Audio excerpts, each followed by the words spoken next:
Hello guys. അപ്പോൾ നമ്മൾ രാവിലെ നേരെ കോളേജിലേക്ക് വിട്ടു കേട്ടോ. അങ്ങനെ കോളേജിലൊക്കെ പോയി നമ്മൾ വൈകിട്ട് തിരിച്ചു നല്ല വെയിലായിട്ടുണ്ടായിരുന്നു. പിന്നെ വെയിൽ കൊണ്ടിങ്ങ് വന്നു. അപ്പോഴത്തേക്കും നമുക്കിന്ന് തേഴ്സ്ഡേ ആയതുകൊണ്ട് ഇന്ന് സ്നാക്സ് ഉള്ള ദിവസമായിരുന്നു.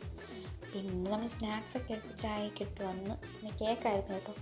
പിന്നെ കേക്കും കഴിച്ച് ചായയും കൊടുത്ത് അങ്ങനെ ഇരുന്ന് അങ്ങനെ അതൊക്കെ കഴിഞ്ഞപ്പോഴത്തേക്കും നമുക്കിന്ന് വാക്സിൻ എടുത്തിട്ടുണ്ടായിരുന്നു. അപ്പോൾ അതിൻ്റെ ക്ഷീണത്തിൽ ഞാൻ കുറച്ച് നേരം കിടന്നുറങ്ങി. പിന്നെ ഉറക്കമൊക്കെ കഴിഞ്ഞപ്പോഴത്തേക്കും നമുക്ക് ഡിന്നർ കഴിക്കാറായിട്ടുണ്ടായിരുന്നു. പിന്നെ നമ്മൾ ഡിന്നറൊക്കെ എടുത്തിട്ട് വന്നു. അങ്ങനെ ഡിന്നറൊക്കെ എടുത്തിട്ട് വന്നിട്ട് നമ്മൾ നേരെ പോയി കുളിച്ചു. പിന്നെ നേരെ പോയി കുളിയൊക്കെ കഴിഞ്ഞ് വന്നു. അങ്ങനെ കുളിയൊക്കെ കഴിഞ്ഞ് വന്നിട്ട് നമ്മൾ ഐശ്വര്യമായിട്ട് ഡിന്നർ കഴിച്ചു. അങ്ങനെ ഡിന്നറൊക്കെ കഴിച്ച് കഴിഞ്ഞപ്പോഴത്തേക്കും നമുക്ക് കുറച്ച് അസൈൻമെൻ്റൊക്കെ എഴുതാനുണ്ടായിരുന്നു. പിന്നെ പോയി അസൈൻമെൻ്റ് എഴുതാനുള്ള കാര്യങ്ങളൊക്കെ നോക്കി എഴുത്തു തുടങ്ങി. പിന്നെ നമുക്ക് നാളെ കോളേജിലൊരു ഡേ ഉള്ളതുകൊണ്ട് എത്തിനിക് ഡേ ആണ്. അപ്പോൾ അതിൻ്റെ കുറച്ച് പ്രിപ്പറേഷൻസും കാര്യങ്ങളൊക്കെ ആയിരുന്നു.